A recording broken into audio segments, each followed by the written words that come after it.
Sheriff Thaddeus Cleveland is with us now. He's from Terrell County, Texas. He's the sheriff there. He spent more than 26 years in the U.S. Border Patrol. Good morning and welcome back to you as always. I'm curious so far, 48 hours in or so, as some of these new changes take shape, what you're seeing and hearing.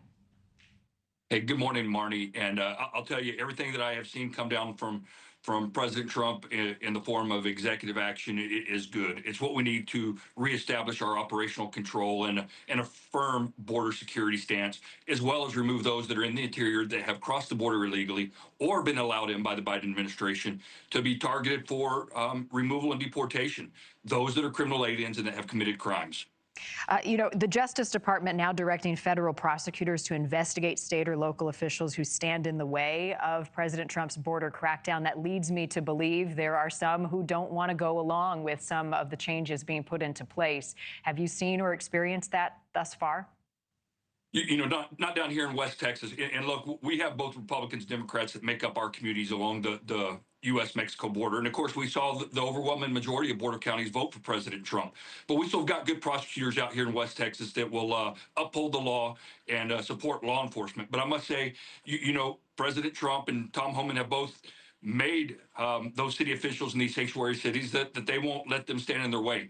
And by this new order, it certainly proves that that's the direction they're headed. As part of the new orders, is there anything, Sheriff, that you think goes too far or should be reevaluated as you view it from the front line? Not at all, Marni. And I know there's been a lot of talk on that new, memorandum being sent down that allows ICE agents or Border Patrol agents to go in schools and churches. And what that was designed for is because, historically, as kind of some of our laws were softened, we weren't allowed to go in there from incidents that had happened. But I can tell you that those smuggling organizations have utilized those places as safe havens. And what President Trump, again, is doing is taking those off, making those available for people to go into, meaning Border Patrol agents and ICE agents. But we're not going to see those areas being targeted.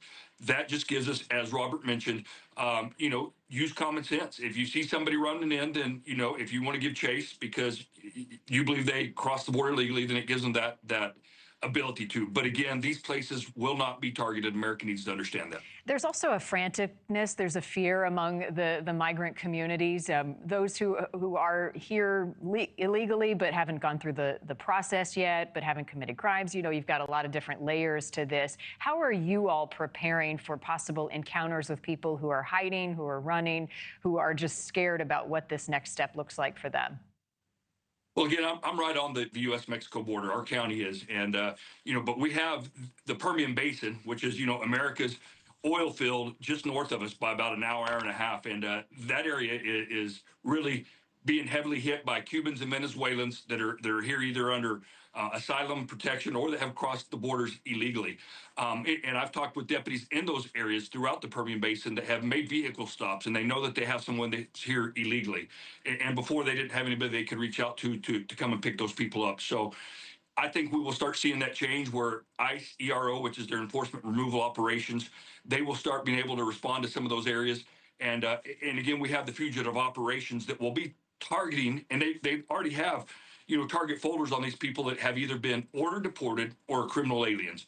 They're not looking to go out there and disrupt those that are at this time not causing any problems. Yeah, no, it's the cartels that we'll see where the crackdown starts to take shape. Sheriff Thaddeus Cleveland, as always, thank you, sir.